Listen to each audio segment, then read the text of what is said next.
seminario? ¿Pudieron leer algo para hoy? ¿Van teniendo alguna duda hasta acá?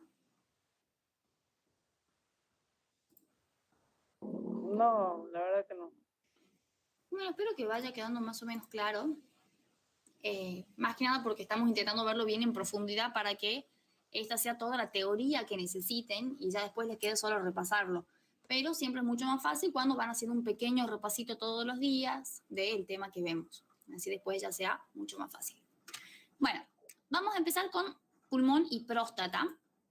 A ver, los cánceres. Y bueno, desde ya lo más importante es casi lo mismo en los cánceres, que es ver siempre los factores de riesgo, los factores pronósticos, las lesiones precursoras, los factores predictivos. Así que vayan intentando hacer mucho foco en eso a medida que lo vayamos viendo. Ahí pongo para grabar.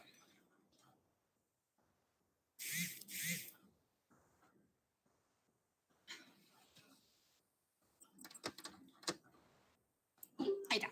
Bien. Bueno, entonces empezamos con cáncer de pulmón. Vamos a analizar los factores de riesgo, describir la morfología, señalar lesiones precursoras, características, factores pronósticos y predictivos para cáncer de pulmón. Y de todo esto siempre está útil si pueden hacerse un cuadrito de resumen, si no después les mando yo el mío, pero van haciendo un cuadrito, van anotando y ahí se van a ir acordando bien qué hay en cada uno. Sobre cáncer de pulmón para 2010, este es el cuadro que da la cátedra todos los años, vamos a ver que es el segundo en incidencia, tanto en hombres como en mujeres, y es el primero de mortalidad de los cánceres. Esto es para 2010, así que es lo que probablemente se va a hacer la cátedra cuando les hable. Pero hay una actualización que es de 2018, que en incidencia lo marca cáncer de pulmón como el cuarto cáncer para hombres y mujeres. O bueno, en realidad tercero para hombres y mujeres, cuarto en total. ¿Por qué? Porque hubo mucha concientización del hábito tabáquico. Entonces la gente dejó de fumar, muchas personas, por lo tanto dejó de haber tanto cáncer de pulmón como había antes. Pero con respecto a la mortalidad, vamos a ver que sigue siendo el primero. O sea, ¿qué tan agresivo y tan malo tiene que ser este cáncer como para decir bajó un lugar de incidencia, pero sigue siendo el que más muertes causa? Es durísimo, digamos. Así que este es un dato a tener en cuenta. Y cuando los vayamos hablando los cánceres, vamos a clasificarlos a de pulmón en adenocarcinoma, carcinoma de células escamosas, de células pequeñas y de células grandes. Nos vamos a basar en lo que decía la cátedra, que es el segundo cáncer más común, tanto para hombres como para mujeres, siguiendo el de próstata y el de mama, pero es el que tiene mayor mortalidad. Y tiene un pico de frecuencia entre los 40 y los 70 años y más frecuentemente entre los 50 y los 60. Y esto va a tener que ver principalmente con los factores de riesgo. ¿Por qué? Porque el hábito tabáquico requiere un tiempo entre que la persona empieza a fumar hasta que se empiezan a desarrollar los cambios que van a generar el adenocarcinoma, el de células pequeñas, escamosas. Entonces, si uno empieza a fumar más o menos a los 20, que es una edad promedio, para los 40 ya empieza a tener las alteraciones y que se van a empezar a manifestar a los 50, a los 70. Otro factor de riesgo, pero mucho menos fuerte, mucho menos importante con respecto a la frecuencia de agresividad que tiene, es la contaminación ambiental. Y esto va a tener que ver con las personas que viven en zonas que tienen mucha contaminación de carbón, de arsénico, de asbesto, como ser acá las zonas industriales, de los campos, cuando queman caña, que eso uno no lo va sintiendo, pero con los años la gente que vive en esa zona va teniendo un daño pulmonar, que es de tipo crónico. Sí va a importar también la carga hereditaria, porque van a haber mutaciones de los genes supresores tumorales y de las proteínas de la señalización del crecimiento, de la vía del crecimiento, que si están mutadas, como vimos la clase pasada en carcinogénesis, el que es supresor de tumores no va a suprimir el tumor, por lo tanto el tumor va a seguir estando viable, y el que es de la vía del crecimiento se lo va a estimular para que crezca más todavía. Y además van a influir las enfermedades pulmonares crónicas, porque se acuerdan que dijimos que una inflamación crónica aumenta la probabilidad de error o de mutación del ADN. Así que es un factor importante a tener en cuenta, como será en el caso de tuberculosis o en el caso de neumonía. Y acá esto ténganlo en cuenta, ¿por qué? Porque cuando ustedes les den el informe, por ejemplo, si les toca un informe de un granuloma por tuberculosis, ustedes tranquilamente pueden hacer la conexión para hablar después de cáncer de pulmón. ¿Por qué? Porque si hablan de que tiene una inflamación crónica, que por eso se produjo el patrón de granuloma y describen el granuloma, etcétera, después pueden hacer la conexión y decir, y bueno, el paciente habría que controlarlo porque puede desarrollar un cáncer de pulmón. Y ahí empiezan a hablar de todo este tema. para que lo tengan en cuenta cuando veamos informes. Ahora, el primero que dijimos es el adenocarcinoma. El adenocarcinoma, ¿se acuerdan que habíamos dicho que era el de las glándulas? Entonces vamos a decir que es el tumor epitelial maligno con diferenciación glandular o con secreción de mucina por las células tumorales. Y como características que son importantes, es decir, que es el más frecuente en mujeres y en no fumadores. O sea que esto también nos hace dar cuenta que no todo cáncer de pulmón está relacionado con el hábito tabáquico. Y en esos casos es frecuente que se desarrolle el adenocarcinoma. Las lesiones más frecuentemente se presentan de forma periférica, o sea, hacia la periferia del pulmón, y son pequeñitas, tienen un crecimiento lento, pero hacen metástasis rápidamente. Sin embargo, son las de mejor pronóstico dentro del cáncer de pulmón. O sea, siendo que el cáncer de pulmón de por sí tiene un muy mal pronóstico, el adenocarcinoma es más o menos el mejor que podría pasar. O sea, si les dicen qué cáncer te elegirías, bueno, yo me elegiría un adenocarcinoma. Esa es la realidad. Porque tiene chiquito, crece bastante lento y, bueno, va a ser generalmente más temprano el diagnóstico que se le hace. Ahora, con respecto a esta metástasis rápida, vale la pena que aclaremos, porque es un dato importante a tener en cuenta, que el cáncer de pulmón generalmente va a ser muy silente, va a ser muy asintomático durante años. La persona va a tener el cáncer y no va a saber. Pero este hecho de que haga metástasis rápida, nosotros muchas veces vamos a encontrar el cáncer por su metástasis. O cuando encontremos el cáncer porque hizo síntomas, ya tiene alguna metástasis. Eso es algo que, bueno, hay que tener en cuenta y eso es gran parte de lo que le da su agresividad y lo que hace que aumente la tasa de mortalidad que tiene, que es altísima. Dentro del adenocarcinoma, vamos a ver que la lesión precursora es la hiperplasia adenomatosa atípica. Acá recuerden que la palabrita atípica es lo que nos hace decir que es una lesión precursora. Si fuese solamente una hiperplasia de las glándulas, es un cambio adaptativo. Pero acá nos dice atípico, lo que lo transforma en lesión precursora. Esta lesión va a evolucionar, si el daño persiste, a un carcinoma in situ. Y este carcinoma in situ, cuando rompe la membrana, a un adenocarcinoma infiltrante. O sea que acá ya va a tener un componente invasor.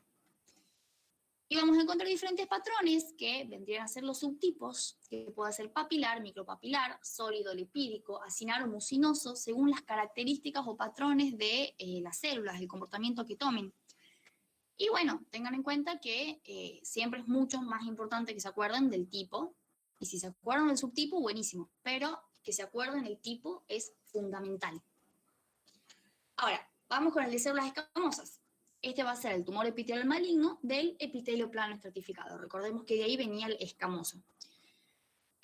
Con respecto a su incidencia, es más frecuente en hombres y en fumadores. Eso es un cambio que va a ser una gran importancia en el diagnóstico. El hecho de que un paciente sea fumador, uno siempre le tiene que hacer controles. Las lesiones se dan centralmente cerca del mediastino y suelen tener queratinización en forma de perlas córneas. O sea que cuando ustedes lean perlas córneas, tienen que saber que habla de un proceso de queratinización que se va a dar en el epitelio plano estratificado. O sea que eso también los orienta a saber qué tipo de cáncer estamos tratando. Y muchas veces vamos a ver que el paciente tiene ya un antecedente de metaplasia, como decimos, como suele ser un cáncer silente, cuando se lo encuentra ya tiene una metaplasia, suele tener una metástasis más adelante y cuando lo estudiemos y veamos por qué, vamos a ver que todo este proceso carcinogénico se asentó en, pero vamos a ver el caminito, una metaplasia sobre la cual se agrega una displasia. Esta displasia evoluciona a carcinoma in situ y este carcinoma in situ evoluciona a carcinoma escamoso. Entonces, las lesiones precursoras comienzan con esta displasia escamosa, que recuerden que muchas veces va a tener este antecedente de metaplasia, pero que metaplasia no es lesión precursora. Displasia sí. Los patrones que puede tomar el escamoso es de exofítico, infiltrante o intraparenquimatoso. El de células pequeñas sí va a estar específicamente relacionado con el hábito de fumar. Y este es el peor de los peores. ¿Por qué? Porque las lesiones que tiene son centrales, o sea, es el mediastino, son muy pequeñas, pero con un crecimiento muy rápido y con una metástasis muy amplia. Y además no tiene un factor predictivo que a mí me ayuda a dirigir la terapéutica. Entonces, todas estas características lo hacen ser el de peor pronóstico, porque imagínense que es una lesión pequeña, que muchas veces no se ven las radiografías, las placas, además de que si están centrales muchas veces salen poco visibles por la ubicación que tienen. Y si crecen rápido, puede ser que en 2019 yo no la vi, pero en 2020 ya está crecida y tiene una importante metástasis, y esto es lo que decíamos recién, que lo vamos a repetir bastantes veces. Muchas veces no produce síntomas y la metástasis ya está presente. Entonces tiene un pronóstico bastante oscuro. Y ustedes van a ver que los informes que hay de cáncer de pulmón de tipo células pequeñas tienen características bastante agresivas, porque bueno, como decimos, se lo suele encontrar cuando ya está en un estadio avanzado. No se encuentra una lesión precursora que uno puede identificar como punto y decir a partir de aquí se forma.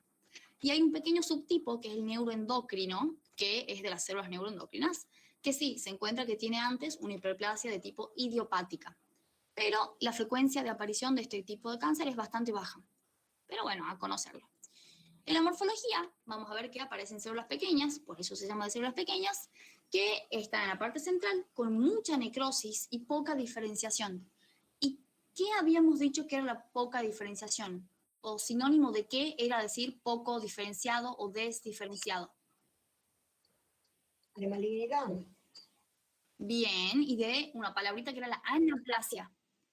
O sea que acá por todos lados estamos diciendo es súper agresivo, como veníamos viendo el viernes. Estas características son muy agresivas. Entonces esto hace que tenga un pronóstico muy sombrío. Ahora, el de células grandes también tiene problemas. ¿Por qué? Porque estos son tumores indiferenciados. O sea, tienen tal punto de anaplasia, tal grado de indiferenciación, que pierden las características de carcinoma de pequeñas, de glándulas o escamoso. Entonces yo no lo puedo decir que es pequeño, que es glandular o que es escamoso. Entonces se crea esta nueva categoría, que es de células grandes, que es como un grupo bastante también complicado de tratar. ¿Por qué? Porque es muy indiferenciado. Entonces, al yo no tener la característica celular, no sé contra qué estoy peleando, por lo tanto, mi tratamiento es difícil. Y además, puede aparecer en cualquier parte del órgano. No es como, por ejemplo, el adenocarcinoma, que sabemos que está en la periferia, el de células pequeñas, que sabemos que es central. Este puede estar en cualquier parte. Y además tiene un crecimiento rápido y una metástasis rápida y también amplia. O sea que es complicado tratarlo. Entonces, vamos haciendo un mini resumencito. El adenocarcinoma es el mejor pronóstico, el de células pequeñas el de peor pronóstico y el de células grandes el más indiferenciado, con un tratamiento más complicado de hacer. Ahora vamos con las lesiones precursoras para ir repitiendo un poquito, recordando de los más importantes por su orden de frecuencia, que son el adenocarcinoma y el de células escamosas. Del adenocarcinoma habíamos dicho que adenocarcinoma nos estaba indicando que era del tejido glandular. Entonces, nuestra lesión precursora tiene que tener que ver con las glándulas. Y van a ver que generalmente, así como dato para que recuerden, los adenocarcinomas suelen tener como lesión precursora una hiperplasia atípica. Muchas de las veces, así que tengan eso en cuenta al momento de estudiarlo. Esta es una hiperplasia adenomatosa atípica que evoluciona a carcinoma in situ y que después evoluciona a adenocarcinoma infiltrante o invasor. Y el carcinoma de células escamosas va a empezar con una displasia escamosa, que habíamos dicho que muchas veces tiene el antecedente de metaplasia y que esto se da en personas fumadoras porque el epitelio pulmonar se cambia frente a este entorno adverso. Después se pone la displasia, evoluciona a carcinoma in situ y evoluciona a carcinoma microinvasor. Y ahora vamos a características que van a tener estas lesiones. La hiperplasia adenomatosa típica suele tener un tamaño menor a 5 milímetros y vemos que ya hay presencia de neumocitos displásicos y de cierto grado de fibrosis muchas veces. En el carcinoma in situ vamos a ver que las células displásicas crecen siguiendo el patrón de los tabiques alveolares y van aumentando el grado de displasia que tienen, o sea que cada vez se va volviendo peor. Y el adenocarcinoma microinvasor ya mide aproximadamente 3 centímetros, tiene un pequeño componente invasivo, o sea, de toda la masa tumoral, que es 3 centímetros, hay una patita de 5 milímetros, que es la que está invadiendo ya. Y suele presentar también cicatrización y un crecimiento lipídico periférico, que es esta patita que decimos que le sale. El hecho de que nosotros podamos reconocer estas lesiones nos va a ayudar a poder hablar del diagnóstico del paciente, en el sentido de que el paciente puede tener una lesión precursora, como es un carcinoma in situ, o puede tener ya un cáncer, como un adenocarcinoma pulmonar.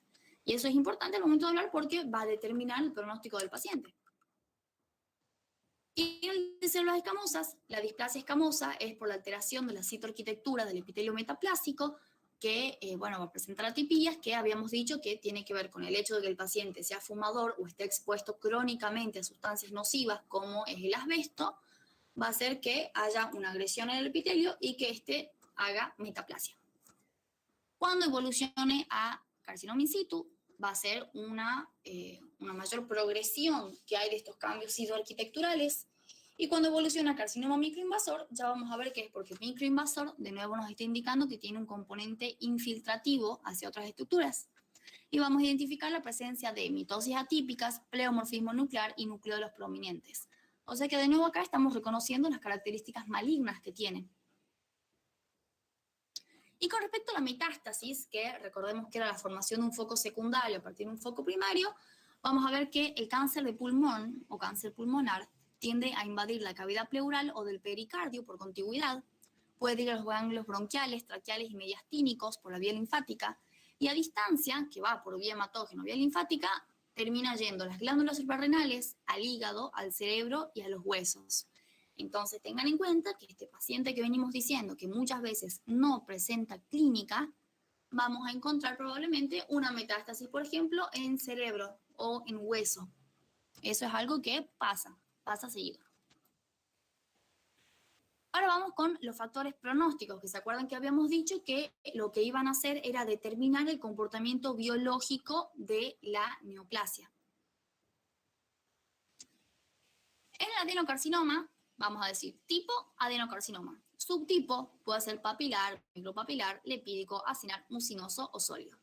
El grado de diferenciación histológica lo vamos a medir como es un adenocarcinoma con el porcentaje de glándulas. Eso es súper importante que siempre hagan la relación. Si es un adeno, es con las glándulas. Vamos a ver el grado de pleomorfismo nuclear. Estos son los criterios malignos que encontramos en la parte nuclear y citoplasmática. La cantidad de mitosis y de esas mitosis, si es que son atípicas.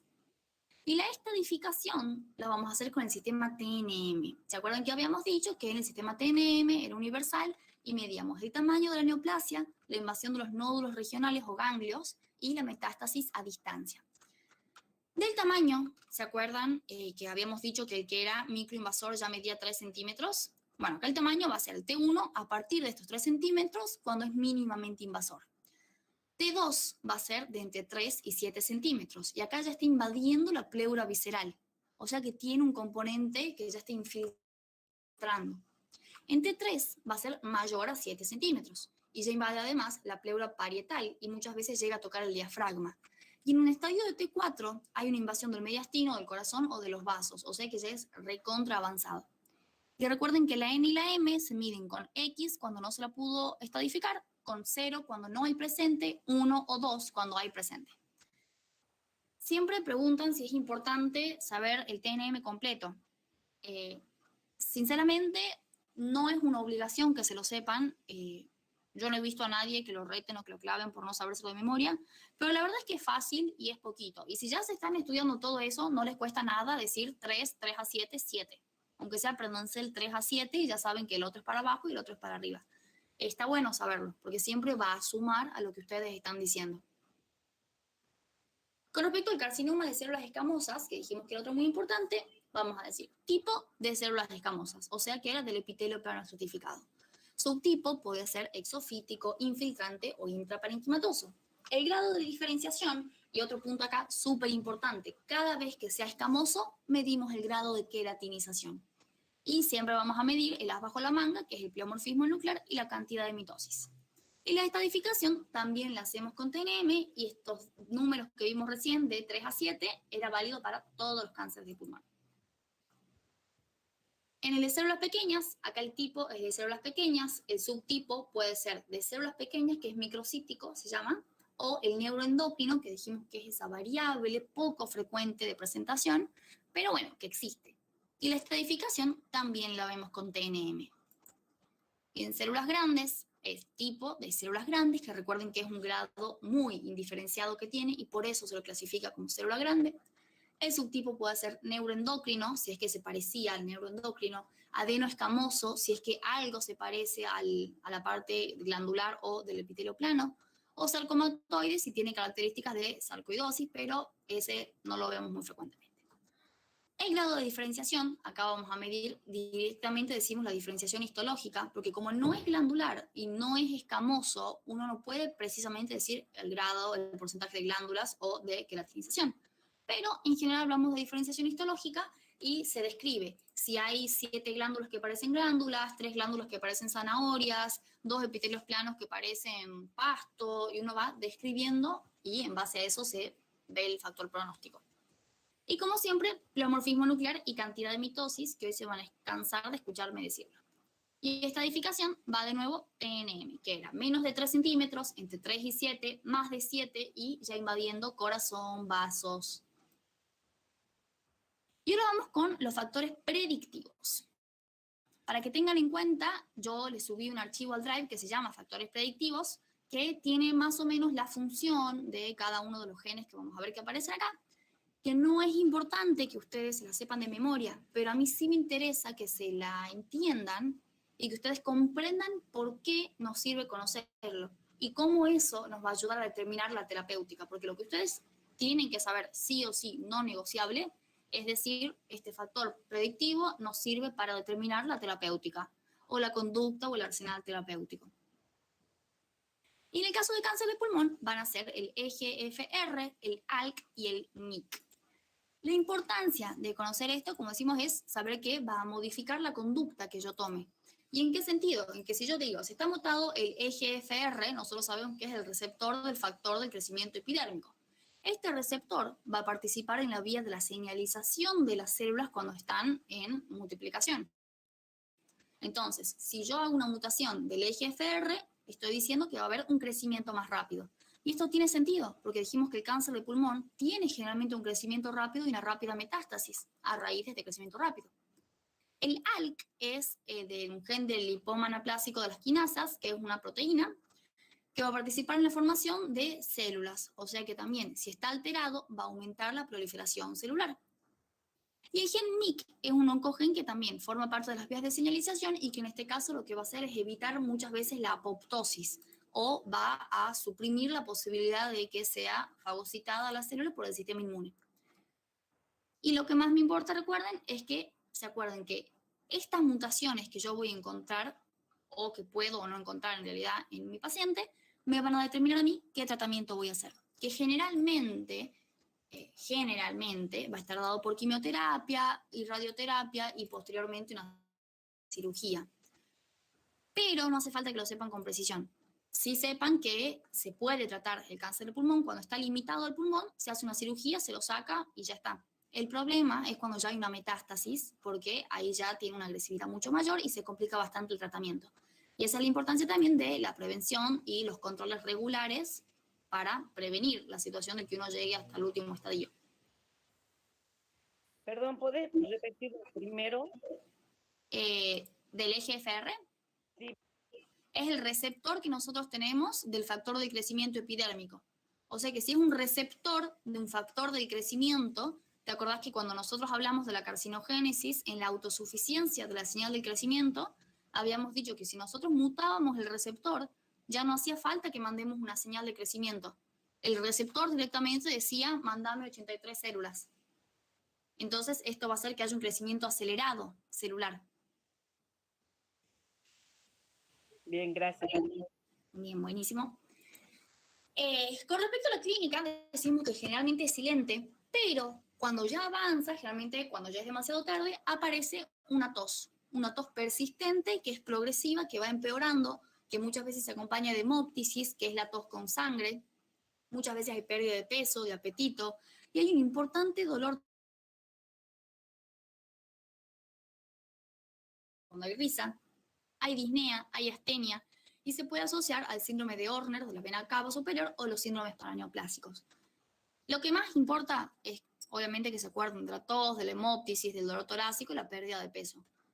Y, bueno, tengan en cuenta que esto va a significar que está bastante avanzado y que muchas veces el paciente no va a consultar porque la persona que fuma generalmente tiene tos.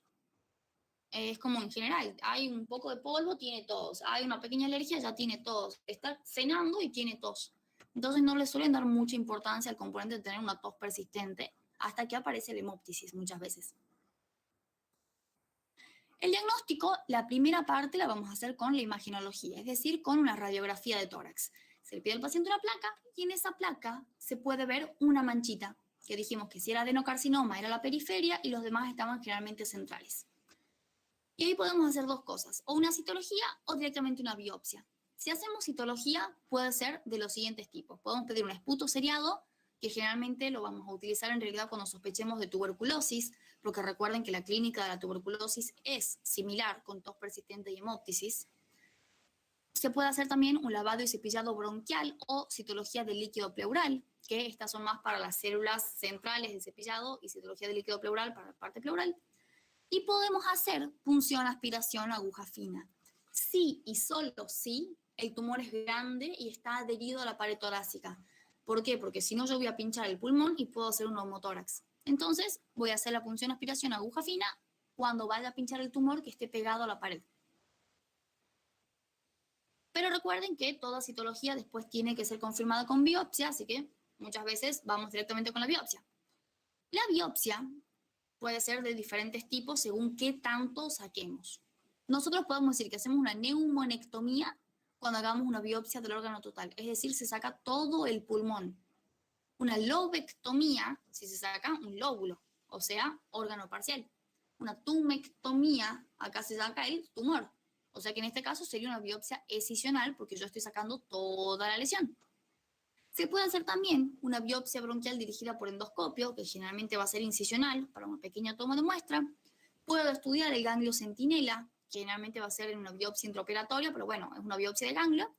Y también se puede hacer punción biopsia, y esta la van a reconocer porque se obtienen fragmentos cilíndricos. Acá cilíndricos va a ser la clave para que sepan que es punción biopsia. Pero generalmente en pulmón nosotros vemos tumectomías, es lo más frecuente que se presente. Con respecto a la metástasis, habíamos dicho ya que podía ser por contigüidad, por vía hepático-linfática y que va a llegar al hígado, hueso, glándulas suprarrenales y cerebro. Y eso es como todo lo que tienen que conocer del cáncer de pulmón, como parte teórica. De esto queda repasarlo, escribir las partes importantes, intentar explicarle a alguien, hacerse un cuadrito con las partes más importantes que dijimos. ¿Hay alguna duda sobre cáncer de pulmón o sobre cómo se estudia cáncer de pulmón?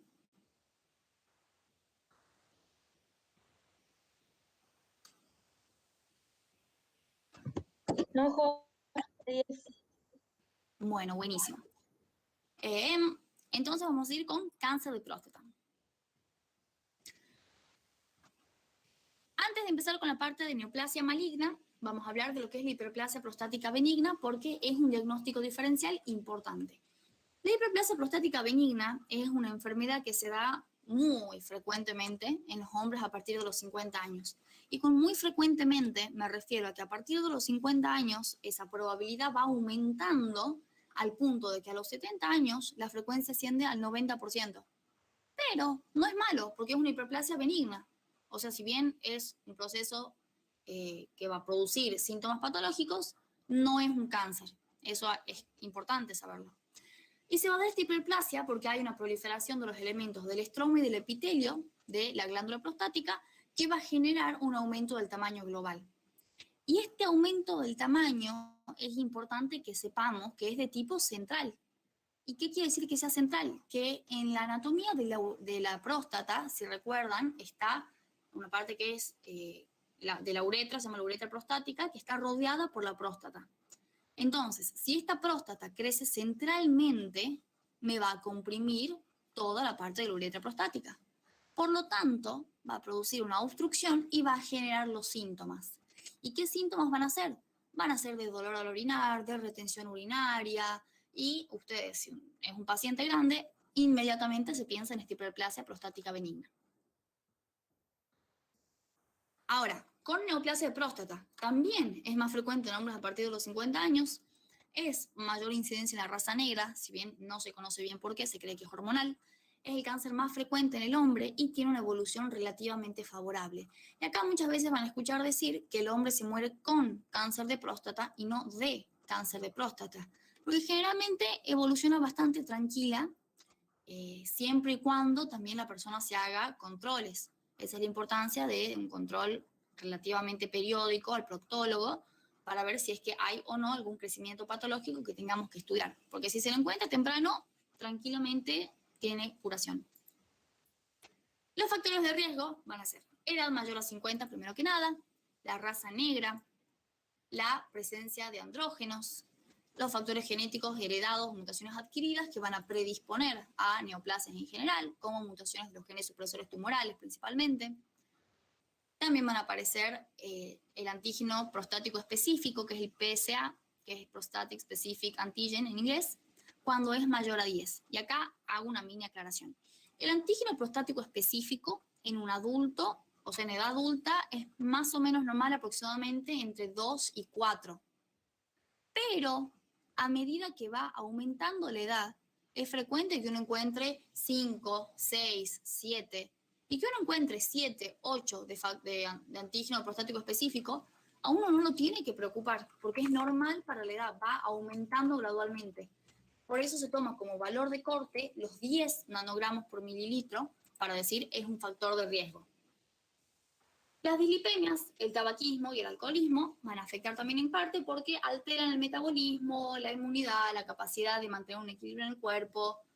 Y sobre todo las dislipemias, tengan en cuenta que las grasas retienen sustancias, entre ellas hormonas, entonces va a haber ahí también una mayor persistencia de los andrógenos por el tejido adiposo. En cáncer de próstata, las lesiones precursoras, de nuevo, como es una glándula prostática, ¿qué tenemos acá? Una hiperplasia dermatosa atípica. ¿Se acuerdan que les dije recién que era muy frecuente que en las glándulas aparezca esta lesión precursora? También vamos a encontrar el PIN de alto grado y de bajo grado, que ya vamos a ver bien quién es, y la atrofia inflamatoria prostática. Este PIN es una neoplasia intraepitelial, que es la proliferación intraluminal del epitelio que tiene cambios displásicos. Estos cambios displásicos pueden ser de bajo grado o de alto grado, que es parecido a lo que deben haber escuchado ya de cáncer de cuello de útero del SIN. Esta es la versión prostática, es el PIN. Y vamos a ver que cuando es de alto grado, recién ahí se asocia mucho a la probabilidad de tener cáncer invasor. Y generalmente estos se dan en la zona periférica. Entonces, con lo que vimos recién de hiperplasia prostática benigna, ¿les parece que este paciente va a generar síntomas? Si este crece hacia la periferia de la próstata. No. Exactamente, porque crece sin comprimir la uretra. Por lo tanto, si no comprime la uretra, no hay síntomas. Está creciendo en un espacio vacío, nadie se entera y a nadie le molesta tampoco. Y bueno, acá en este caso, cuando nosotros encontremos una lesión, que generalmente la vemos por ecografía o la sentimos al tacto rectal, uno hace una punción biopsia y si esa punción biopsia es positiva, acá hacemos seguimiento del paciente, no le hacemos un tratamiento agresivo. Simplemente lo volvemos a revisar periódicamente, por ejemplo, cada 6 meses, y vemos si este PIN de alto grado, como es una displasia, puede haber revertido. Puede ser que no evolucione a cáncer, como puede ser que sí evolucione. Pero como tiene muchas probabilidades de revertir, se hace simplemente un seguimiento. El diagnóstico de cáncer de próstata generalmente se hace en la detección por screening, que es lo que les decía recién. Es ideal que el hombre a partir de los 50, 55, 60 años vaya al proctólogo una vez al año para hacerse muchas veces el tacto rectal, una ecografía transrectal y otros cambios que se puedan encontrar porque no es la única patología que pueda aparecer el cáncer de próstata. Entonces es importante esta visita anual porque nos va a permitir la detección temprana del cáncer de próstata, que como les decía, no suele presentar sintomatología, entonces es poco frecuente que ese sea el diagnóstico. Pero bueno, cuando uno va al médico le piden ciertos análisis que son de sangre para ver el antígeno prostático específico. Uno lo puede ver, si está aumentado de 10, yo lo tomo como factor de riesgo, entonces hago más estudios. O con el tacto rectal y la ecografía transrectal.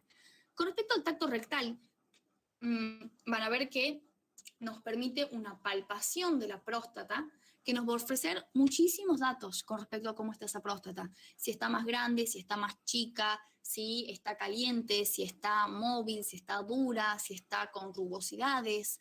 Todo eso se lo puede sentir a través del tacto rectal. Entonces es importante hacérselo, por más que la gente tenga resistencia, pero es importante porque nos ofrece datos de gran valor. Y también se puede hacer lo que va a ser una ecografía transrectal. que nos va a permitir ver desde diferentes puntos cómo está la próstata. Y si encontramos que hay lesión en alguno de estos, ya sea en el tacto o en la ecografía, se hace una biopsia. ¿Y qué tipo de biopsia? Una biopsia transrectal, que va a ser una punción biopsia. Entonces va a estar indicada en el tacto rectal sospechoso o tacto rectal sospechoso con PSA elevado o solo con el PSA elevado o con el PSA elevado y la ecografía sospechosa. O sea, en cualquiera de las combinaciones de los que vimos se va a solicitar una biopsia porque hay sospecha. Si nos toca, volvamos a repetir, un PIN de alto grado, simplemente hacemos control. No hacemos una resección prostática, no sacamos nada. Se hace un control. Y para hacer la punción biopsia, se van a tomar muestras del área sospechada y de otras áreas al azar, porque no necesariamente con la punción yo voy a agarrar justo donde había un tejido neoplásico, así que se hacen punciones al azar también. Y esto nos permite comparar y ver lo que vamos a ver en un ratito como el score de Gleason. Los libros, la teoría, dicen que se tienen que hacer 35 punciones para obtener los cilindros, pero realmente acá se hacen 8, para tener en cuenta. Es un dato menor, pero interesante. ¿Hasta acá se va entendiendo cómo va la mano con cáncer de próstata? Jo, ¿para qué se hacen, o sea, por qué se hacen punciones dirigidas y otras al azar? ¿Para hacer una correlación o comparación? ¿Para qué? ¿O por qué? ¿Vos decís dirigidas o al azar? Claro, ¿por qué se Todas hacen son algunas dirigidas bajo control ecográfico y otras al azar? dentro de próstata, generalmente es con el ecográfico, para guiarse. Ah, bien, Claro claro. que unas son del área sospechada, o sea, cuando vos decís en el ecógrafo, ves acá, ves unos puntitos, decís, bueno, saco de acá. Pero por las dudas también sacas un poco del otro lado al azar para tener con qué comparar los patrones que tiene el tejido prostático en general. Perfecto. Y tener esa misma idea ahora en mente cuando lleguemos al score de Gleason. Y ahí Bien, vas a bien, entender bien. tremendamente. Ahora, sobre el adenocarcinoma, vamos a ver que este tipo adenocarcinoma, o sea, glandular, es el 95% de los cánceres de próstata, o sea, casi todos. Y la localización va a ser en un 70% hacia la periferia, que como dijimos, no va a producir síntomas, no se lo siente. En un 5 al 10% puede ser central y esos serían los casos que pueden producir síntomas y otros casos van directamente al epitelio transicional.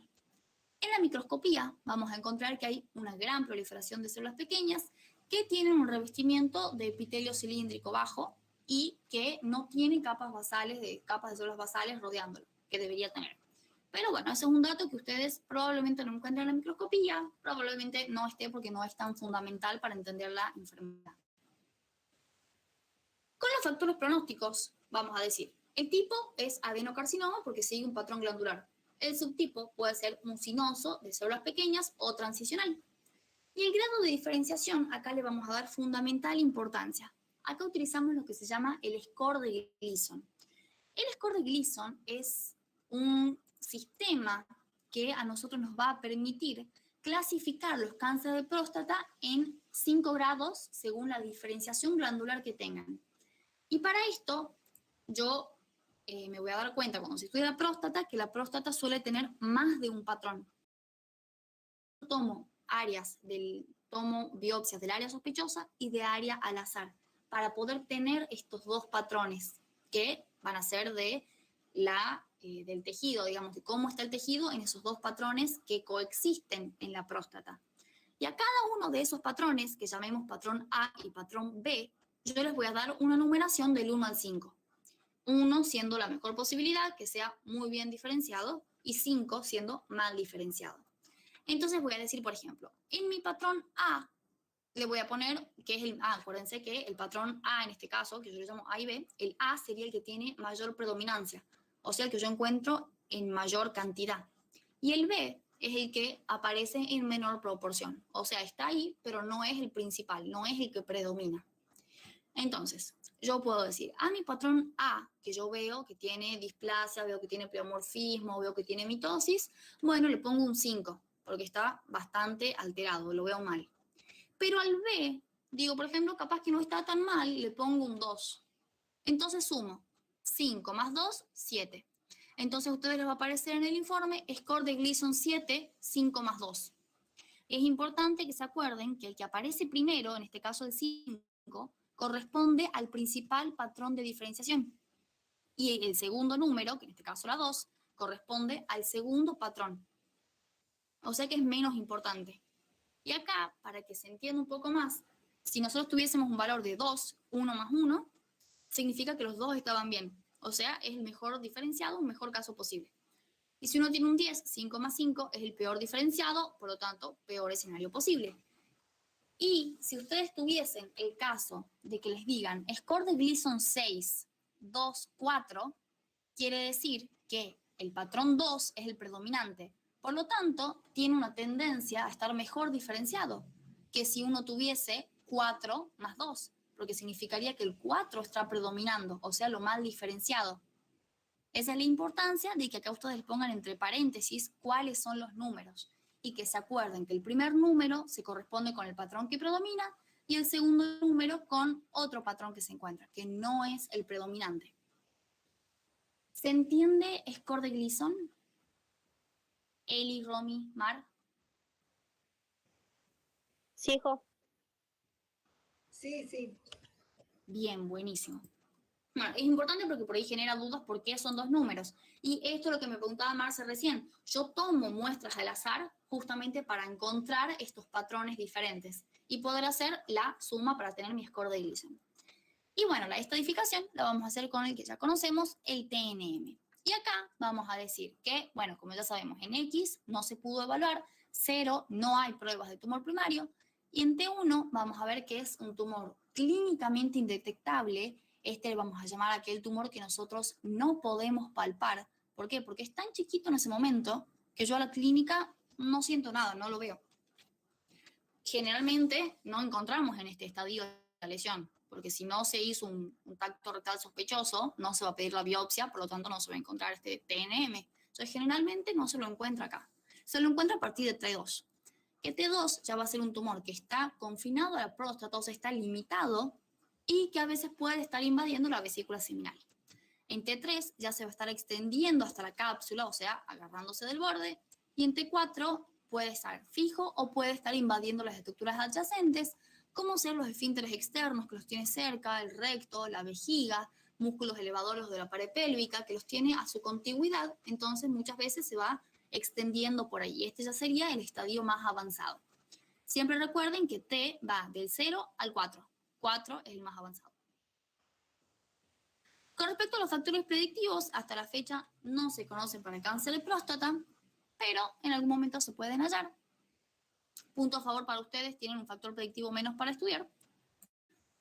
Y sobre la metástasis, vamos a ver que tiene la característica de que muchas veces es por vía perineural, o sea, habíamos dicho que esta era por la vaina de los nervios.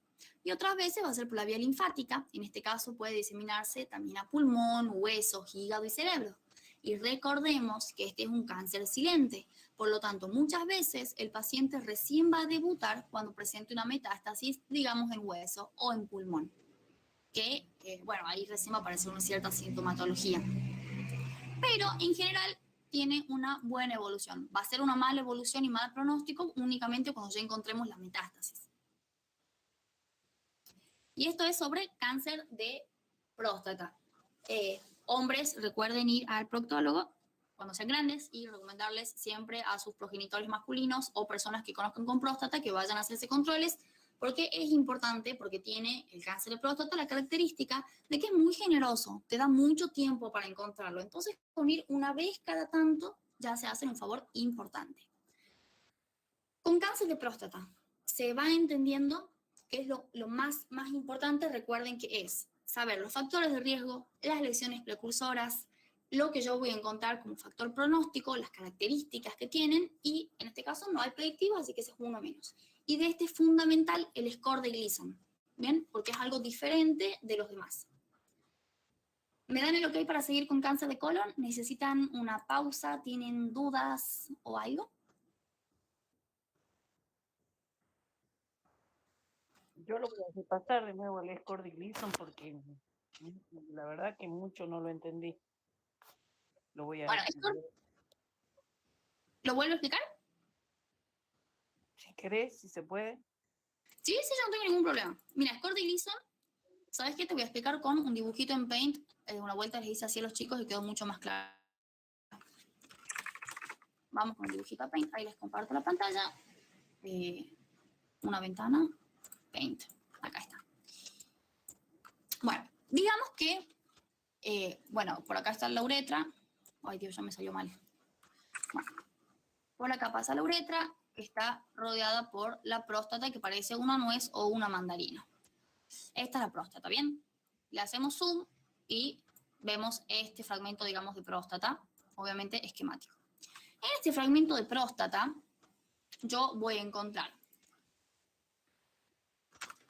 puntitos de un patrón verde, que va a ser mi patrón predominante en este caso, que es la parte que yo, digamos, este es mi sector neoplásico, que yo cuando hago la ecografía veo que esta parte está afectada, que son los puntitos verdes. Pero también tengo un tejido prostático que está en cierta proporción, pero que es menor. Entonces, cuando yo estudie con la punción biopsia, yo voy a venir y voy a hacer una toma, primero que nada, de la parte que me importa, que es la neoplásica. Entonces voy a decir, bueno, me llevo una parte de acá, 3, 4, y empiezo a decir, y de otras zonas también, para tener otro tipo de células presentes. 5, 6, 7.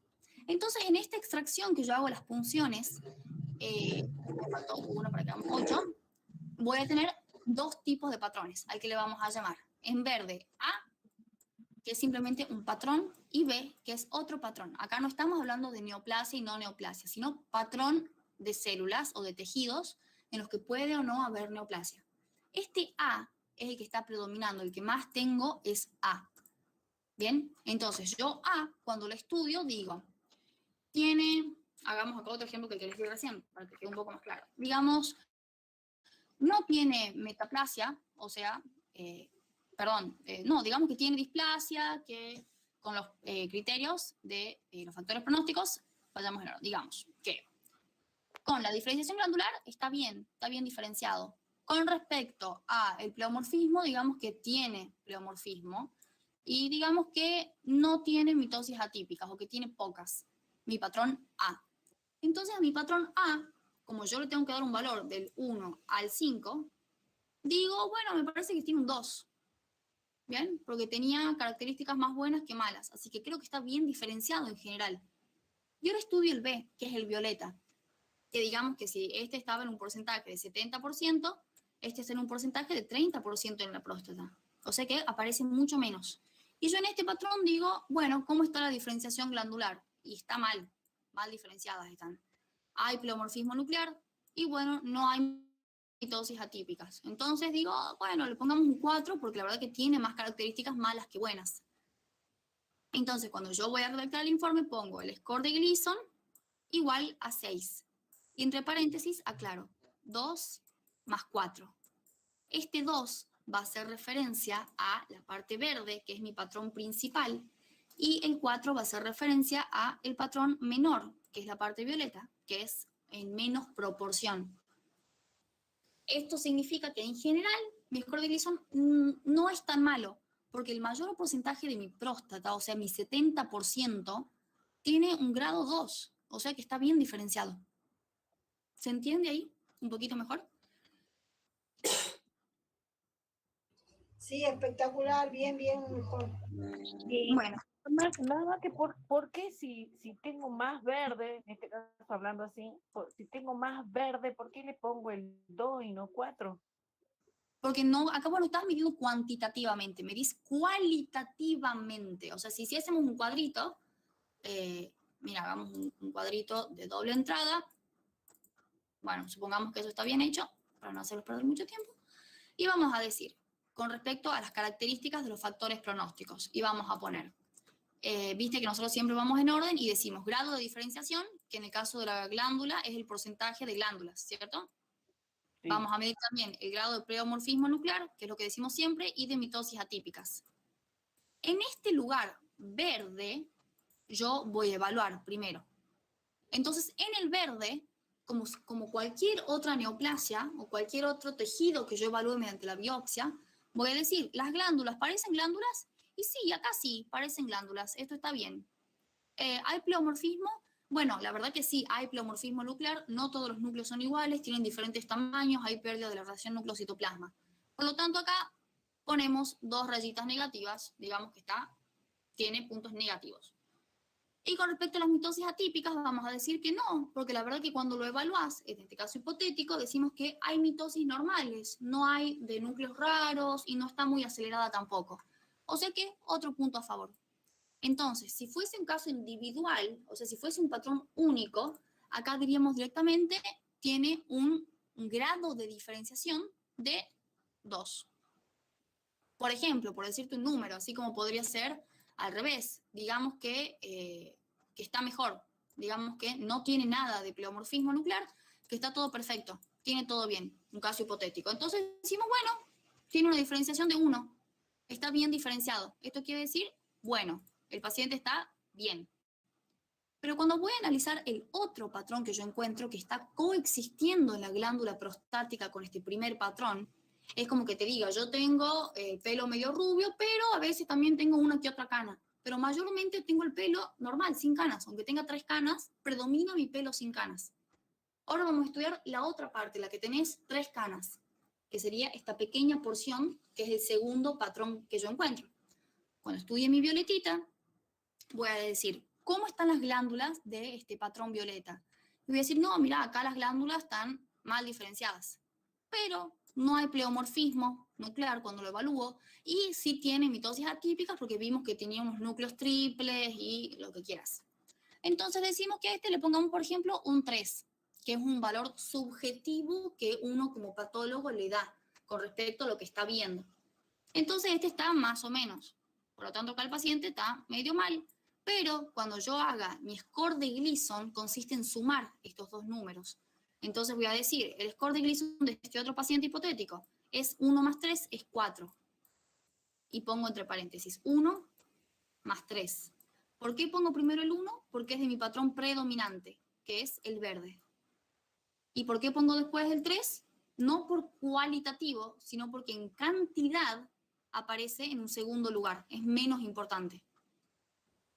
Entonces la parte cuantitativa importa para saber qué patrón va primero, saber cuál predomina, que en este caso es el A. Y la parte cualitativa va a ser de estas características en cada uno de esos 2 patrones.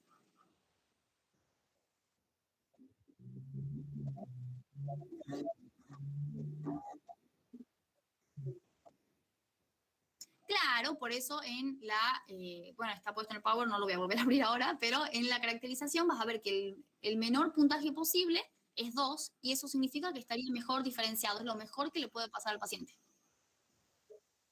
Bien, bien.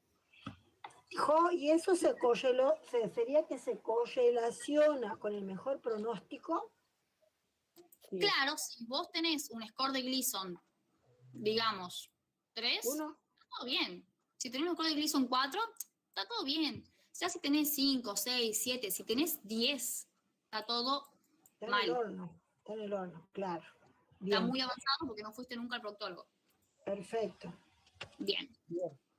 Espero que vaya quedando un poquito más claro el tema del score de Gleason, si no, después me mandan un mensajito y con toda paciencia lo volvemos a ver de otra manera hasta que quede súper claro, porque es importante.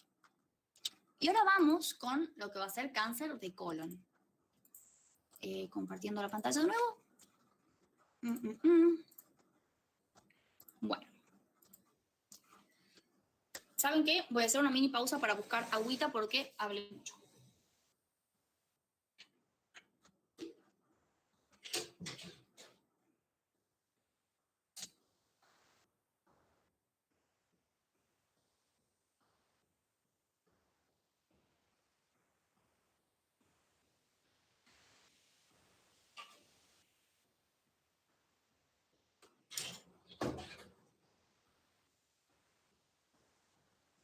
Bueno, ahora sí, ya tengo mi agüita. Es importante que se hidraten, hace calor.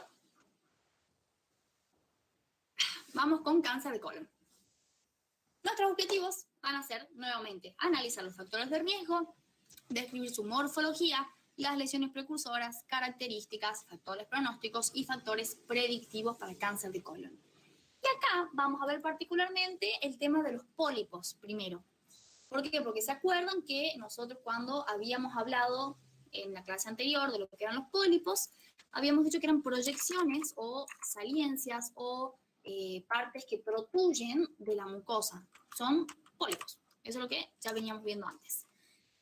Los pólipos, entonces, los vamos a definir como una proyección visible de la superficie mucosa que tiene un eje fibrobascular recubierto por epitelio simple cilíndrico cúbico y que se proyectan hacia la luz del órgano. Y a los pólipos los vamos a clasificar en no neoplásicos y en neoplásicos. Cuando sean pólipos no neoplásicos, yo me voy a estar refiriendo a los inflamatorios o a los tipo hiperplásicos, que van a tener que ver con otras patologías.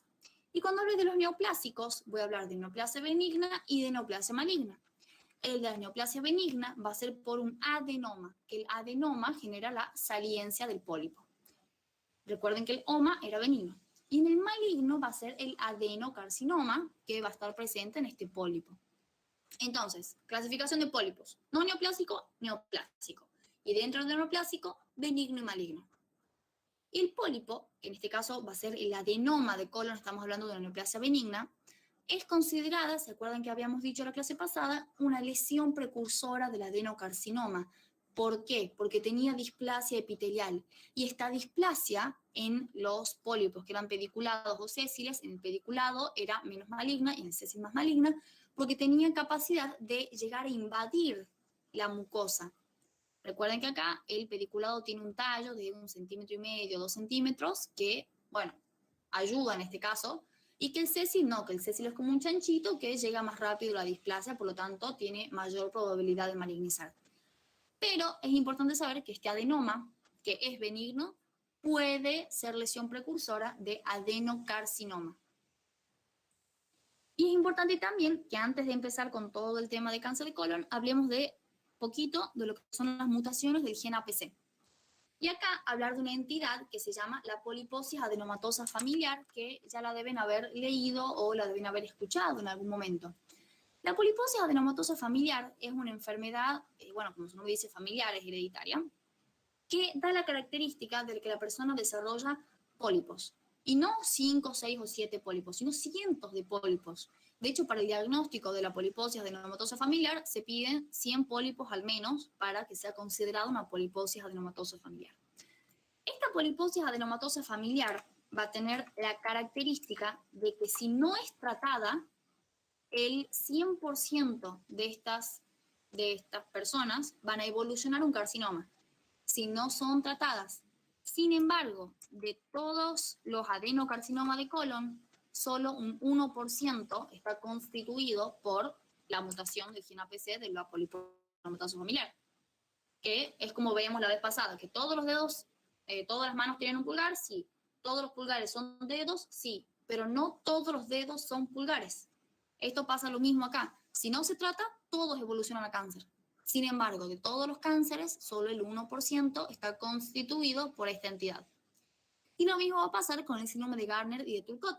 También son alteraciones del gen APC en la que se presentan pólipos intestinales, solo que además tienen manifestaciones extraintestinales o de gliomas y que también, si no se tratan, evolucionan a adenocarcinoma de colon.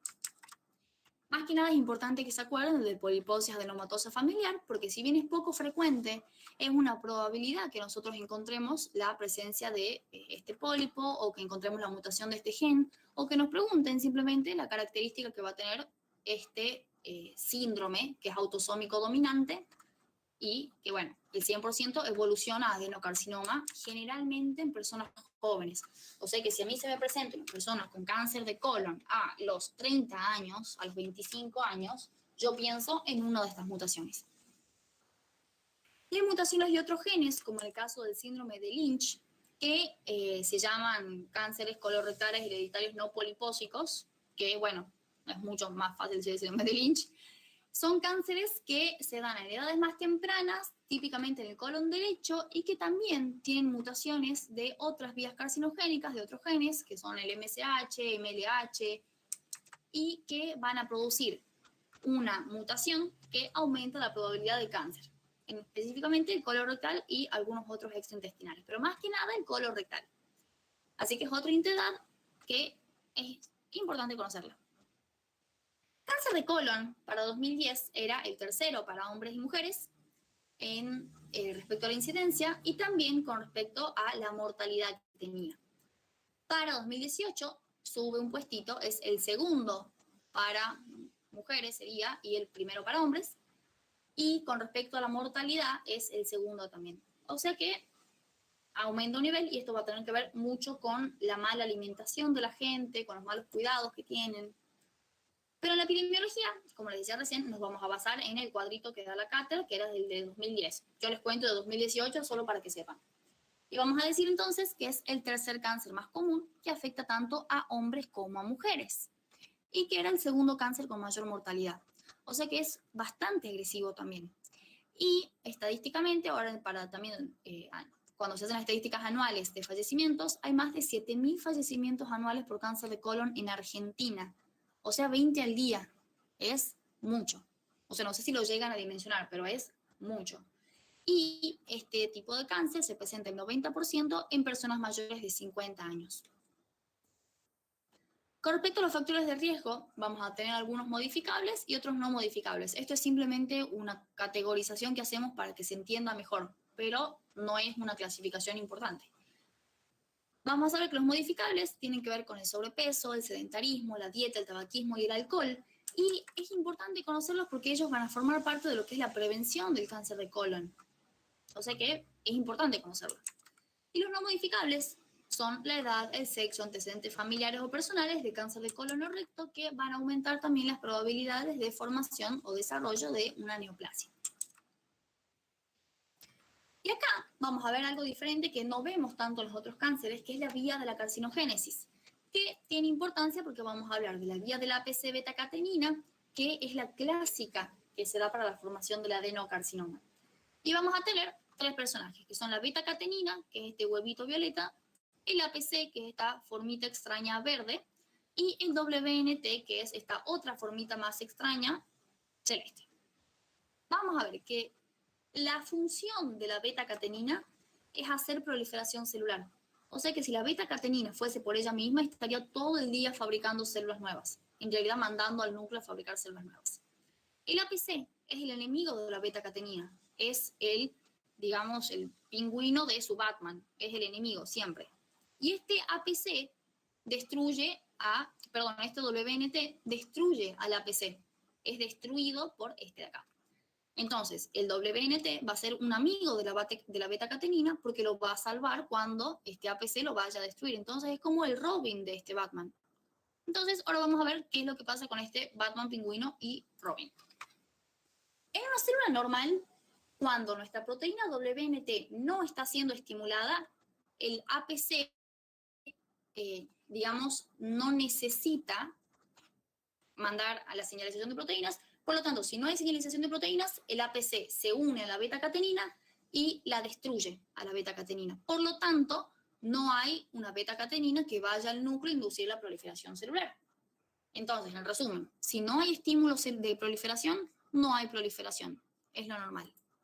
Ahora, frente a un estímulo, lo normal es que el APC suelte la beta-catenina, la deja libre, entonces va corriendo al núcleo y manda a fabricar células nuevas.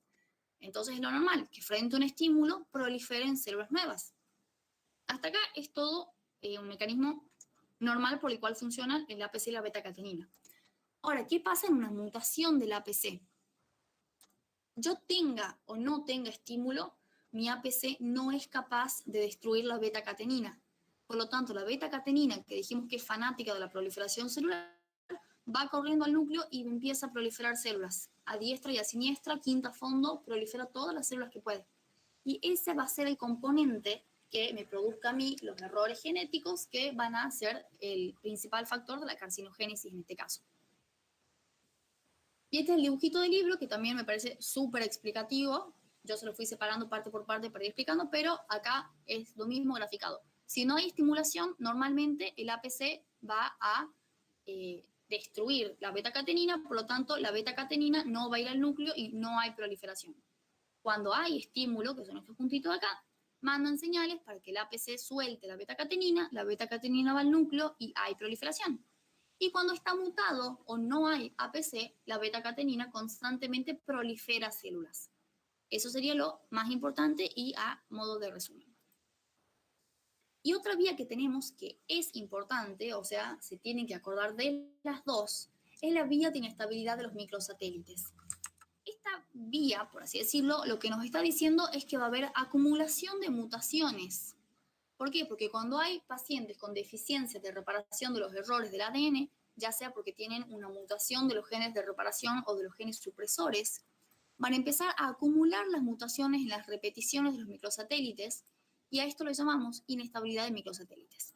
Y estas mutaciones suelen ser silentes, pero van a tener una codificación bastante rápida que va a hacer que los genes, los receptores genéticos también se vayan proliferando y van generando todo ese desorden que va a producir el crecimiento descontrolado de las células.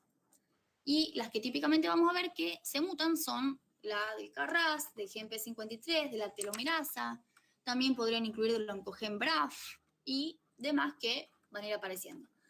Pero bueno, acá lo importante es que se acuerden que va a haber una acumulación de mutaciones, ¿bien? Porque no se las puede solucionar, entonces se acumulan.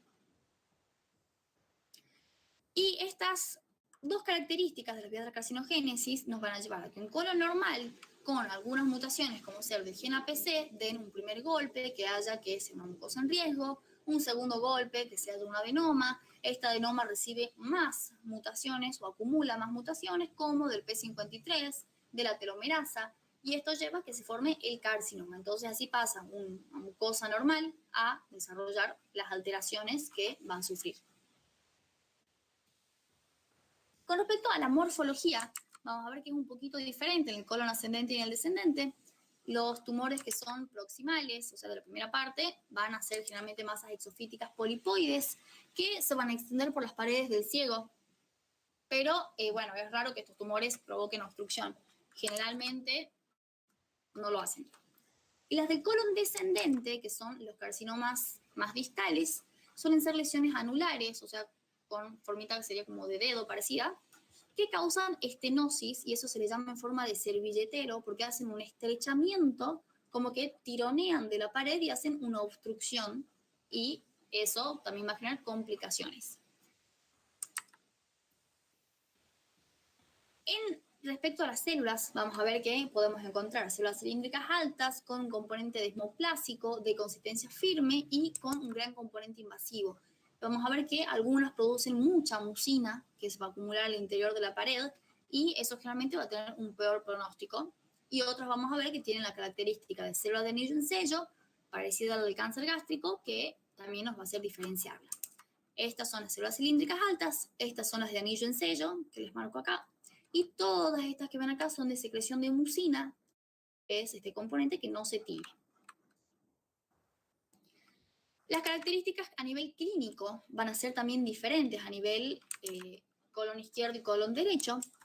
Y vamos a ver que generalmente se desarrollan de forma muy insidiosa, pueden pasar muy desapercibidos mucho tiempo, son muy silentes.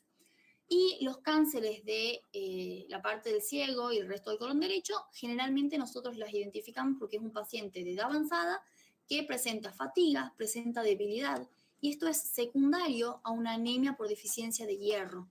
O sea, como el paciente está anémico, está cansado. Y es una máxima de clínica que está en los libros, que dice que si uno recibe una persona de edad avanzada o una mujer posmenopáusica que tiene deficiencia de hierro, tiene que pensar en cáncer digestivo hasta que se demuestre lo contrario. Eso pasa con el lado derecho.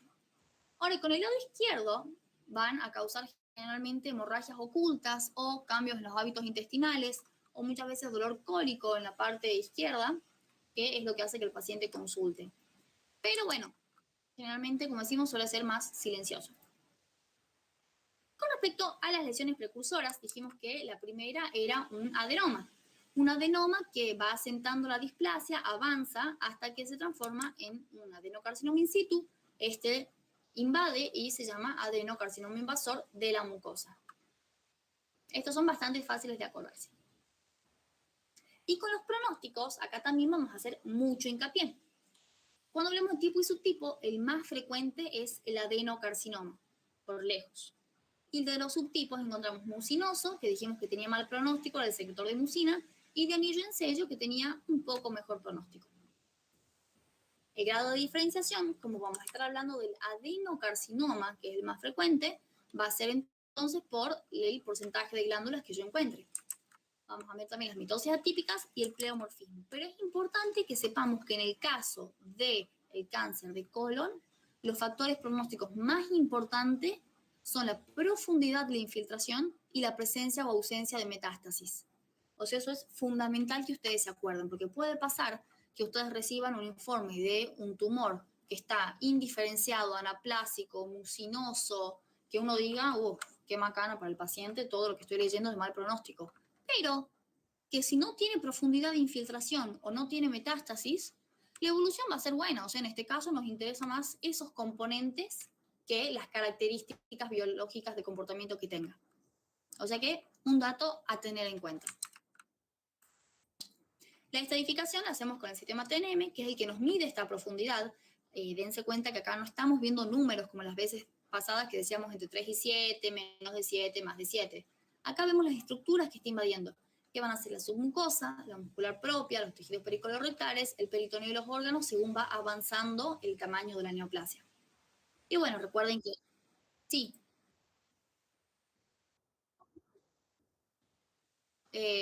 Sí, sería como el cáncer de piel, que uno estudia las estructuras que invade, perfecto. Pues se vuelve más importante para el pronóstico en este caso. Y los factores predictivos, acá vamos a estudiar más que nada el gen KRAS, que es un gen que participa también en las vías de la señalización y que se encarga tanto del crecimiento, maduración de las células, como de la muerte celular. Entonces, si yo hago que el KRAS esté del lado del cáncer, está mutado, este KRAS me va a jugar muy en contra. ¿Por qué? Porque va a estimular el crecimiento de las células, la diseminación de las células, y encima va a impedir que las células se mueran. O sea que es un jugador importante para el desarrollo de esta neoplasia. Si es que hace metástasis, lo va a hacer afectando los ganglios regionales, a los pulmones, a los huesos, y tengan en cuenta que va a depender mucho también del tema del drenaje portal. ¿Por qué? Porque gran parte del colon tiene el sistema portal, por lo tanto el hígado va a ser una frecuente una frecuente forma de presentación de la metástasis que tiene el cáncer de colon. Ahí me la guío un poco con las palabras, pero tengan en cuenta eso también con respecto a las metástasis que puede presentar. El diagnóstico de cáncer de colon nosotros lo podemos hacer con la prueba de sangre oculteneses, que esto se lo puede hacer tanto en laboratorio como el paciente en su casa, muchas veces una forma casera, es tirándole agua oxigenada a las heces. Si hacen espumitas porque tiene sangre, si no hacen espumitas es porque no hay sangre. Se hace también una colonoscopía. De hecho, una de las formas de prevención consiste en hacer colonoscopías anuales para ver cómo está el estado del colon. Y también mediante la inmunistoquímica nosotros podemos evidenciar cuáles son las células que tenemos en las tomas que hagamos de biopsia. Y los métodos que vamos a ver en los informes son, cuando tengamos un pólipo, hasta que se demuestre lo contrario, es una biopsia escisional. Y acuérdense que el nombre técnico, si es que lo quieren decir, son los alumnos más facheros del condado, es una polipectomía. Acuérdense que ectomía es que se sacó y pólip es del pólipo, se sacó el pólipo. Y va a ser guiada por endoscopía digestiva baja. Imagínense si fuese una endoscopía digestiva alta, tendrían que tener al menos 10 metros de camarita para llegar. No, esta se entra por la parte del recto, ano, la camarita, tiene unas pequeñas pinzas adosadas, y esas pinzas sacan el pólipo. Otra opción de colon, que en ese caso se llama una colectomía, y es una biopsia de órgano parcial. Siempre acuérdense que esto se van a dar cuenta por los tamaños. Ya con una duda frecuente que por ahí surge es el hecho de que si uno dice, se sacó un pólipo, pero ya había invadido la mucosa del colon, por lo tanto hay todavía restos de cáncer en la mucosa colónica. Sigue siendo una biopsia excisional, porque yo al pólipo lo saqué completo. Está bien, no saqué todo el cáncer, pero saqué todo el pólipo. Entonces sigue siendo una biopsia tipo excisional. De cualquier manera, esto lo vamos a retomar cuando veamos informes, pero para que vayan teniendo en cuenta. ¿Se entiende cáncer de colon? ¿Tenemos dudas? ¿Algo que quieran agregar que no se entienda bien?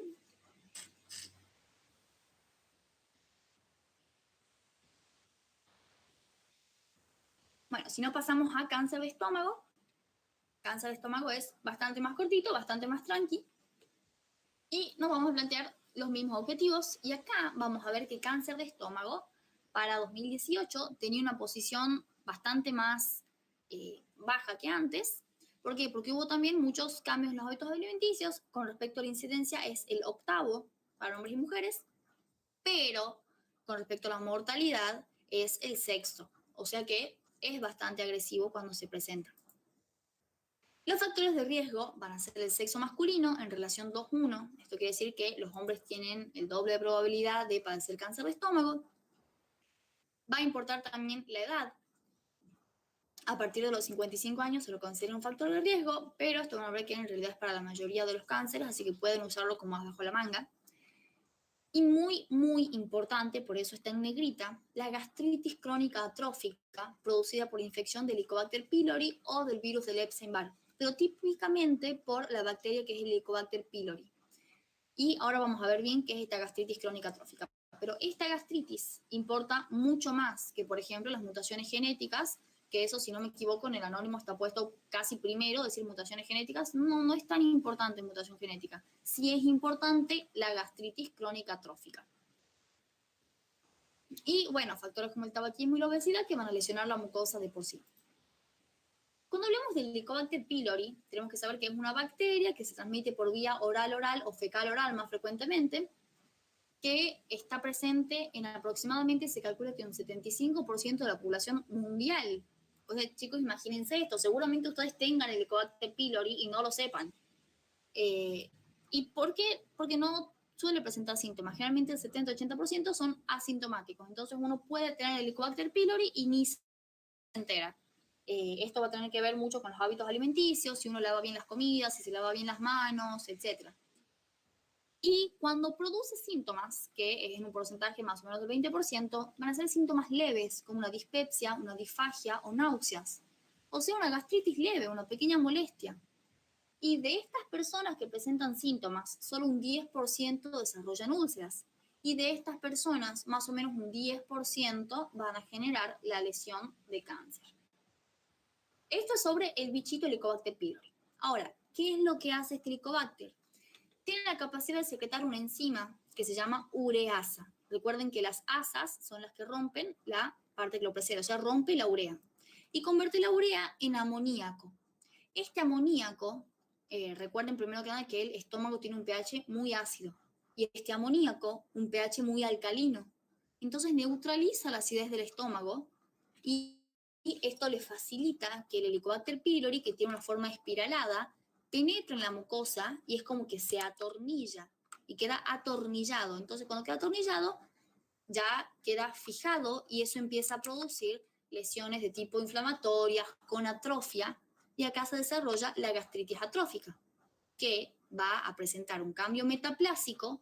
¿Por qué? Porque como su medio está siendo agredido, presenta un entorno adverso, entonces dice, bueno, voy a hacer metaplasia. ¿De qué tipo? Intestinal, porque dice, yo estómago estoy acostumbrado a bancarme un pH de 3, pero ahora tengo un pH de 7. ¿Quién se banca este pH? El intestino. Entonces se disfraza el intestino con esta metaplasia. Y posteriormente, si persisten los daños, se va a asentar una displasia que ya van a ser los cambios de la citoarquitectura. Entonces, toda esta cadena de sucesos es importante porque el hecho de que un paciente presente esta displasia es causada por el Helicobacter pylori. Y hay una prevención, que es decir, lavarse las manos después de ir al baño, antes de comer, lavar bien la comida, cocinar bien los alimentos, tomar agua potable.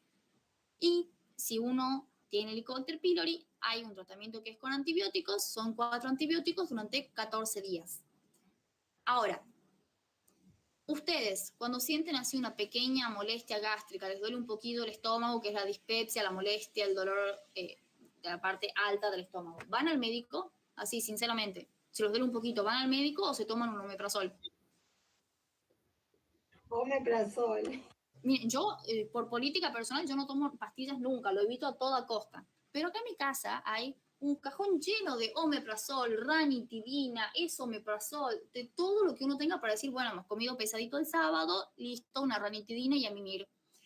Nadie va al médico cuando siente esta dispepsia de la gastritis. Entonces, ¿qué pasa? Esto suele tender a la cronicidad, porque nadie hace esta antibiótico terapia, que aclaremos, son 4 antibióticos durante 14 días. Nadie quiere tomar 14 días 4 antibióticos. O sea, no va a pasar. Entonces, esto es lo que hace que el Helicobacter pylori, que es tan inocente, tienda a la cronicidad y esta cronicidad lo lleve a la displasia. Eso es lo que me interesa que sepan y que lo tengan en cuenta. En la morfología de los cánceres gástricos, el 90% son adenocarcinomas, o sea, glandular. También podemos encontrar linfomas, tumores carcinoides y tumores del estroma gastrointestinal. Acá vamos a ver que, bueno, obviamente nos interesa más que nada la morfología del adenoma, del adenocarcinoma, pero vamos a ir viendo también un poquito de las otras. El adenocarcinoma gástrico va a estar principalmente relacionado, dijimos, con la infección del Helicobacter pylori, y cuando presenta síntomas va a ser de dispepsia, disfagia y náuseas, o sea, de gastritis. Y puede ser de subtipo intestinal o difuso. El intestinal, característicamente, vemos que es más voluminoso y que tiene más tendencia a la inflamación y a presentar úlceras cuando evolucionan. Y el que es difuso tiene más tendencia a presentar células de anillo en sello y paredes engrosadas. Es importante que conozcamos estas características. ¿Por qué? Porque nos van a estar hablando de si es el de tipo intestinal, generalmente está más asociado al Helicobacter pylori. Entonces, si yo encuentro que hay, por ejemplo, una displasia con asentamiento de metaplasia intestinal, yo voy a poder hacer un tratamiento para el Helicobacter pylori y esto me va a permitir evitar que esto evolucione hasta llegar al carcinoma. En cambio, cuando no tiene relación con el Helicobacter pylori, que es la menor parte de los casos, suele ser de causas autoinmunes o por otras etiologías, como son los linfomas, tumores carcinoides y del estroma gastrointestinal. El linfoma, ¿se acuerdan que en la clase pasada habíamos dicho que una de las presentaciones de las clasificaciones de linfoma era en Hodgkin y no Hodgkin? Y se acuerdan que habíamos dicho que el no Hodgkin muchas veces se presentaba en lugares que eran extraganglionares. Uno de esos lugares y el principal asiento en realidad de estas presentaciones es en el estómago. Entonces es muy frecuente que a nosotros nos aparezca una lesión que digamos que la tiene el paciente, que está en el estómago, pero sin embargo no es un cáncer de estómago, sino que se trata de un cáncer de tipo linfoma que está en el estómago. Entonces es como que es y no es de estómago al mismo tiempo, pero bueno, es un factor que tenemos que reconocer porque es factible que suceda. El tumor carcinoide es aquel que deriva de las células G, que son las gástricas, y que vamos a ver que tiene generalmente un crecimiento lento, pero que presenta bastante necrosis. Entonces es agresivo en su presentación. Y el tumor del estómago gastrointestinal va a ser una presentación de los leiomiomas, leiomiosarcomas, schwannomas y tumores gliónicos que se van a presentar también en la parte gástrica, principalmente en la parte superior. Pero, como decíamos recién, el que más nos interesa conocer es el adenocarcinoma porque es el que vamos a ver con mucha mayor frecuencia. Y que, como decíamos recién, está muy asociado al Helicobacter pylori y también al uso de los AINES. No se olviden, me olvidé decirles antes, que son los antiinflamatorios no esteroideos, que también causan bastantes causas de cánceres gástricos, más que nada por la formación de las úlceras, que después evolucionan displásicamente. Con respecto a las lesiones precursoras, acá nos vamos a estar basando en las que son del adenocarcinoma. ¿Qué va a ser? Dijimos que era una metaplasia que se producía frente a este entorno adverso, sobre el cual se asentaba una displasia y en la cual aparecen adenomas que van a evolucionar a un adenocarcinoma de tipo intestinal, que va a ser nuestra neoplasia. Y otra presentación va a ser que encontremos un carcinoma in situ, que también les puede aparecer como cáncer gástrico temprano. La importancia de conocer este cáncer gástrico temprano es que es una forma limitada, porque es un carcinoma in situ de la neoplasia, y que por ahí si lo preguntan, dicen, ¿cuál es bueno o malo encontrar un carcinoma gástrico temprano? Y bueno, está tremendo. ¿Por qué? Porque encontraste una forma temprana en la que no se está diseminando. Por lo tanto, si se saca esa lesión, se está sacando todo el cambio maligno. Así que se está haciendo una buena prevención del cáncer secundaria con eso. Está bueno conocerlo porque, bueno, es un dato importante. Con respecto a los factores pronósticos, el tipo y subtipo va a ser tipo adenocarcinoma gástrico, subtipo puede ser intestinal o difuso, según el caso que mencionamos recién. El grado de diferenciación, como es un adenocarcinoma, vamos a decir que es por el porcentaje de glándulas presentes, y vamos a ver también el grado de mitosis atípicas y de pleomorfismo nuclear y celular. La estadificación la hacemos de nuevo con el sistema TNM. T, recuerden que es el tamaño, y acá vamos a estudiar. En T1 es cuando está invadiendo nada más que la lámina propia, la muscular de la mucosa o la submucosa. En T2 ya está también invadiendo la muscular propia, en T3 también ya está apareciendo en la subserosa, y en T4 lo dividimos en 4A y 4B. En el 4A está hasta pared serosa y en la 4B ya están las estructuras adyacentes también. O sea que es un pasito extra que hace para invadir y que lo va a acercar mucho a hacer metástasis. Y con respecto a los factores predictivos, vamos a hablar del HER2-Neu y del BEGF. Perdonando la dislexia para la pronunciación. El HER2-Neu, que también lo vamos a ver más adelante, la clase que viene, para cáncer de mama, es una proteína que participa normalmente en el desarrollo de células. Y nosotros lo vamos a ver acá con este mutado. ¿Por qué? Porque va a estar o mutado, alterado o con una hiperactividad, o va a estar sobreexpresado. O sea que esta proteína que normalmente lleva la proliferación celular en las células cancerosas va a hacer que multipliquen mucho más rápido y las va a ayudar a que se diseminen por el resto del cuerpo. Y el BEGF,